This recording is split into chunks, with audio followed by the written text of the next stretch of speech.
Cobertura Expo Direto Cotrijal 2019. Patrocínio Bayer, BASF e Cotrijal. Estamos de volta com a nossa programação direto da Expo Direto Cotrijal 2019, aqui no estande da Destaque Rural. E nesse instante a gente traz um boletim especial para falar sobre a questão da sucessão familiar. Nós convidamos, então, o Siloter Borges Iribarren, ele que é das Safras e Cifras, que trabalha, então, com sucessão e governança nas empresas rurais e também com a questão da gestão tributária. Então, Siloter, seja bem-vindo aqui ao nosso estande. É um prazer conversar com você e já queria destacar, a questão da sucessão familiar é realmente um desafio para o agronegócio brasileiro? Bom, primeiro, Fernando, é um prazer muito grande nós da Safras e Cifras, mais uma vez estar aqui no Destaque Rural, que hoje, na agricultura gaúcha, é um exemplo de comunicação. Nós acompanhamos diretamente nas Safras e Cifras, e dentro desse evento tão importante que é a Expo Direto, e falarmos sobre pessoas, falarmos sobre família, falarmos sobre sucessão. Acabamos de fazer palestras aqui no evento sobre sucessão familiar e sobre governança, mas lógico que está no Destaque Rural, a multiplicação dessa informação é muito maior. E todos os negócios que nós vemos na feira, das máquinas, dos experimentos, das lavouras, dessa tecnologia maravilhosa que está aqui, são feitos por pessoas. E se são feitos por pessoas, nós temos que saber trabalharmos com pessoas. E os negócios são feitos por famílias. Mais de 90% dos negócios do nosso Brasil são feitos por empresas familiares.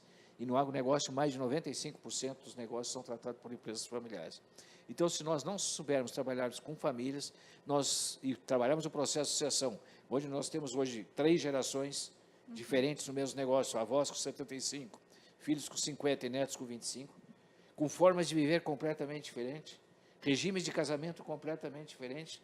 Não adianta nós termos toda essa tecnologia, se as pessoas pegarem a brigar, não terem sucesso na sua vida, as famílias não conseguirem se reunir para conversar, para ter lazer, e, além disso, fracionar os seus negócios, porque se o processo de sucessão não for organizado na vida, na presença dos pais, que tem a liderança que construir aquele patrimônio, que só deixar para que isso aconteça após a morte dos pais, fazer a sucessão, certamente será uma grande frustração.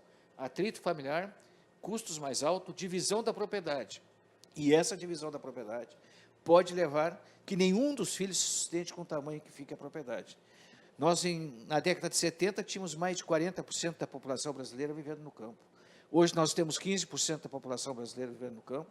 Dentro de 10 anos nós vamos ter 10% da população brasileira vivendo no campo e os negócios agrícolas não desaparecem.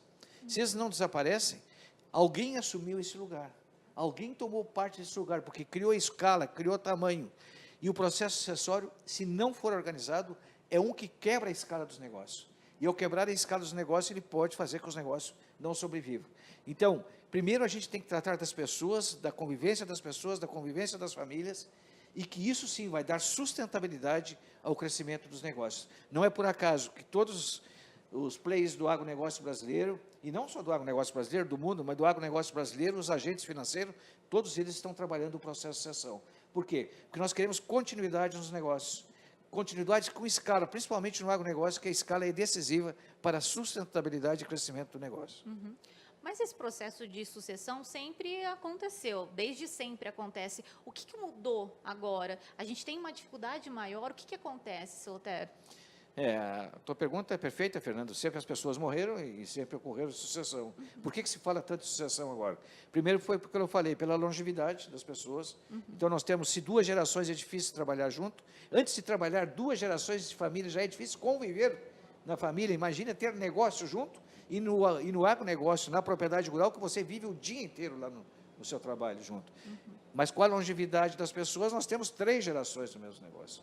Uma geração que é o fundador, que iniciou na época da inflação, que a preocupação número 1 dele era proteger a sua moeda, o seu dinheiro e cada vez comprar mais patrimônio, como a geração da Fernanda, com a geração jovem, que quer viver bem, trabalha, mas quer viver bem, porque não conheceu a inflação, tem condições de trabalhar, enquanto um quer adquirir mais, a geração do avô quer adquirir mais, a geração do neto quer viver melhor. Então, isso tem que se conciliar. E por isso que esse processo de sucessão tem que ser trabalhado. E por que a Safras e Cifras trabalha o processo de sucessão? Assim como nós temos as empresas multinacionais e defensivas, as de máquinas agrícolas, que têm as tecnologias mais modernas para passar para o produtor rural, Nós, da Safra Cifras, temos as técnicas para como se pode trabalhar no processo de sucessão, como se organiza um processo de sucessão. O processo de sucessão é lento, ele pode levar 2, 3 anos para organizar. Por isso, a nossa empresa tem, hoje, vários profissionais da área da administração, da agronomia, da psicologia, da contabilidade, do direito, para que atenda o contexto da família e o contexto do negócio. Então, nós temos uma longevidade maior, menor número de filhos. Se os pais não conseguirem trabalhar com os filhos numa relação muito boa, pode ser que nenhum filho queira trabalhar no negócio. Ele não vai deixar de ser dono do patrimônio depois, mas ele não quer o negócio. E aí? Nós podemos não ter sucessor. Temos regiões no Rio Grande do Sul hoje que mais de 40% das pequenas propriedades não terão sucessores. Essas propriedades vão desaparecer? Não. Alguém vai comprar essas áreas e vai dar um tamanho maior para essas áreas. Então, longevidade, menor número de filhos, melhor formação acadêmica dos filhos. Então, tem vários fatores que levam que esse processo de sucessão hoje tenha que ser trabalhado diferente do que era no passado. Até uma dúvida, né? Queria saber com o senhor como é que vocês trabalham, porque a questão familiar é muito delicada, envolve muitas coisas. Como é que vocês conseguem assessorar essas pessoas? Primeiro, tem que ter confiança na empresa que vai atender. Isso é fundamental. Porque você imagina que você entrega a sua família para uma empresa, no caso a Safra Cifras, ou outras empresas que trabalham no processo de sucessão, tu abre a realidade da tua família, os conflitos da tua família, e entrega o teu negócio, o teu patrimônio para ser analisado, porque tu tem que regrar essa sociedade de negócio, patrimônio e família. Então, tem que ter confiança na empresa que vai assessorá-la. E essas pessoas que vão assessorá-la, eles têm que entender não só da área agrícola, mas tem que entender das relações familiares.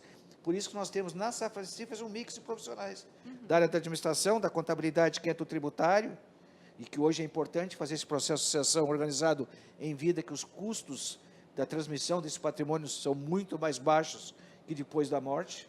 Então, nós temos custos mais baixos, com atritos menores, mas aí nós precisamos ter os contadores na parte tributária, os advogados para fazer os contratos, e os psicólogos para entender essa relação familiar. E isso nós temos na Safra Cifras, dentro de mais de 130 profissionais nossos, para trabalhar com as famílias. Hoje nós temos, graças a Deus, a confiança que temos na empresa e a confiança de quem nos apoia, com a Destaque Rural, que está nos dando sempre essa abertura para nós conversarmos, que as pessoas acreditam na Safra Cifras no Brasil, e nós temos vários cases de sucesso. Tanto é que em palestras e convenções que nós somos chamados no Brasil, nós levamos as próprias famílias para apresentarem cases de sucesso da sua relação e do trabalho que foi realizado.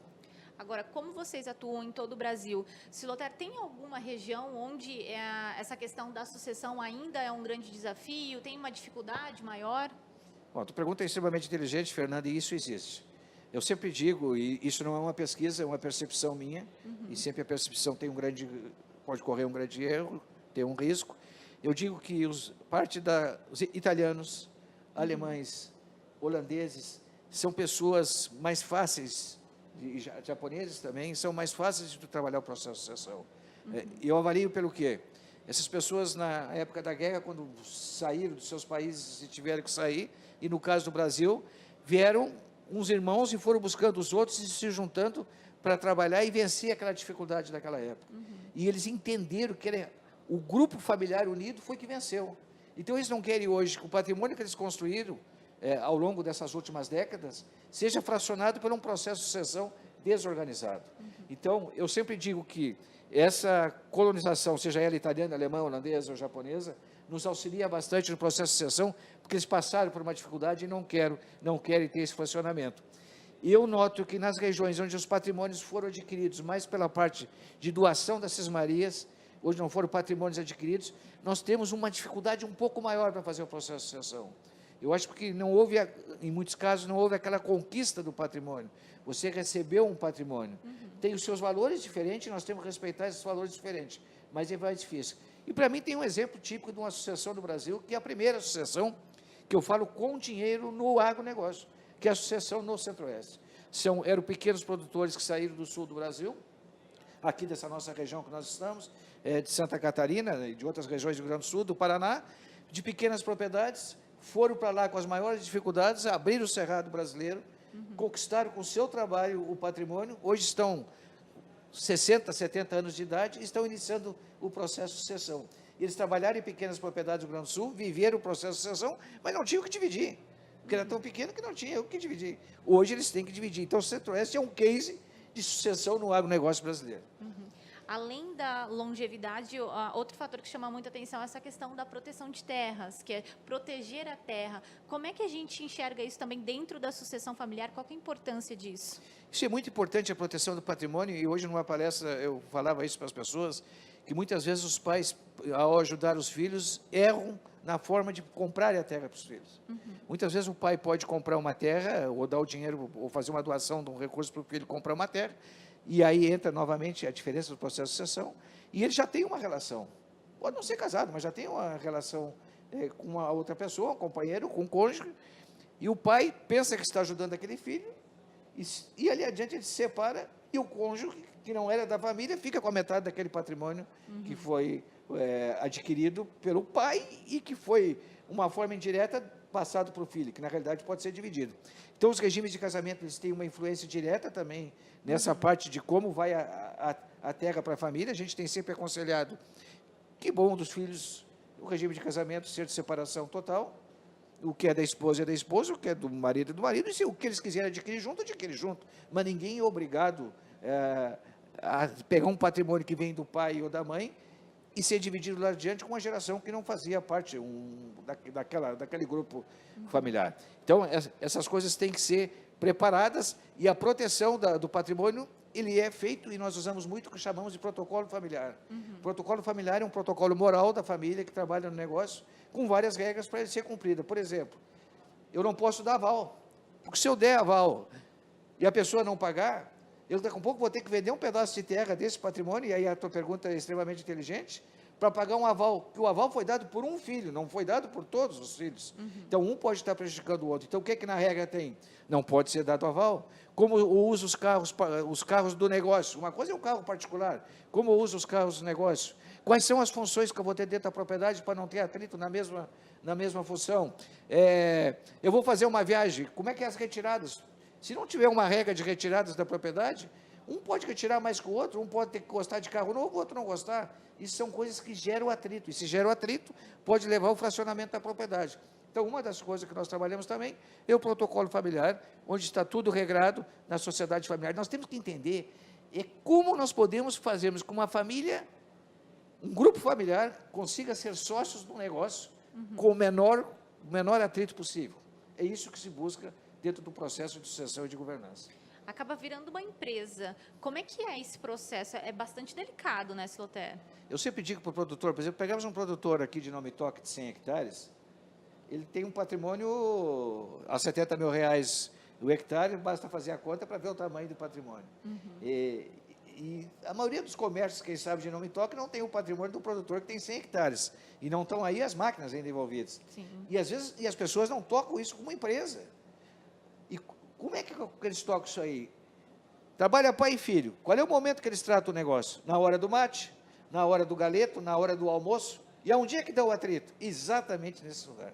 E aí o que começa a acontecer? Como ele não está tratando isso como empresa, no momento que eles se reúnem para o lazer, eles vão tratar os assuntos do negócio. E aí gira o atrito. O que começa a acontecer? As famílias não querem mais se reunir. As famílias não querem mais para o lazer, porque estão tratando lá. O que ele teria que ser feito? Eu ainda fiz uma brincadeira. Fica 1h30 vendo o Grêmio perder, e não tem 1h30 por semana para se sentar e tratar os assuntos do negócio, para toda semana resolver o que tem que ser resolvido, avaliar a semana anterior, preparar, porque é uma empresa de um patrimônio considerável, e deixar a hora do lazer só para lazer. Fernando, imagina alguém que construiu um patrimônio, tem 70 anos, e hoje não pode juntar os filhos mais, porque uma nora não se dá com o genro, ou vice-versa, os filhos brigaram, os dois irmãos, e aí ninguém mais quer se reunir. Qual é o prazer que eu tenho de ter construído um patrimônio com um sacrifício enorme, e quando eu tenho 70 anos eu não posso mais reunir meus filhos e ver meus netos? Por quê? Porque não foi tratado como a tua pergunta, não foi tratado como empresa. Foi misturado o próprio caixa do negócio com o caixa da família, onde um gasta mais que o outro. Tá? Então, nós precisamos ter essa conscientização que o agronegócio, com 100 hectares, ele é uma empresa. Sim. Nós temos que tratar como empresa. E ser uma empresa tem que ser gestão. Eu vou te dar um exemplo. Nós na estrada olhamos lavouras de soja na beira da estrada, lavouras bonitas de soja e lavouras não tão boas de soja. É o mesmo solo, o mesmo clima, o mesmo governo e a mesma soja. Por que tem um produtor que está bem e o outro não? Gestão. Então, um está tratando o seu negócio como empresa e o outro não está tratando o seu negócio como empresa. Silotério, só para a gente finalizar, o produtor também pode ter acesso aos serviços de vocês através do agroservice, é isso? Sim, nós fizemos há vários anos, nós somos parceiro da Bayer e outras empresas, mas dentro da Bayer, do programa do agroservice de troca de pontos, e tanto é que nós temos cursos de sucessores, tá? Hoje nós já vamos fazer a 4ª edição do curso de sucessores, para entre 50 e 60 filhos de produtores rurais de todo o Brasil, mais de 70% vêm, inclusive, do Centro-Oeste, e muitos deles que são clientes, por exemplo, da Bayer, trocam pontos para pagar o curso de sucessores dentro do programa agroservice. Então, tanto nós temos para cursos como para palestras, não só para o produtor, como também temos para os distribuidores. Muitos distribuidores, inclusive, fazem workshops com seus clientes para nós tratarmos o processo de sucessão e governança, assim como na consultoria, diretamente do produtor rural atendendo também existe a troca de pontos dentro do programa agroservice. Nós temos uma relação fantástica com a Bayer e uma relação dentro do programa agroservice de vários anos, que é um grande impulsionador do nosso trabalho e que ajuda muito o produtor, porque, afinal, o produtor tem, eu digo, aquela milhagem ali, porque ele é um cliente Bayer. E isso também ajuda com o seguinte, por exemplo, os programas tributários que eu falei, a Safra Cifras tem um programa tributário de consultoria aos produtores na área tributária. Então, todos os anos, você tem que fazer aquele estudo tributário do produtor, que ele possa pagar menos imposto legalmente. Isso também faz com que ele possa comprar insumos da Bayer todos os anos e gerar pontos para pagar aquele trabalho. Então, é uma parceria de 3 mãos, que eu digo. Safra Cifras, Bayer e produtor rural. Tá certo. Silotério, muito obrigada pela sua participação. Informações importantes aqui.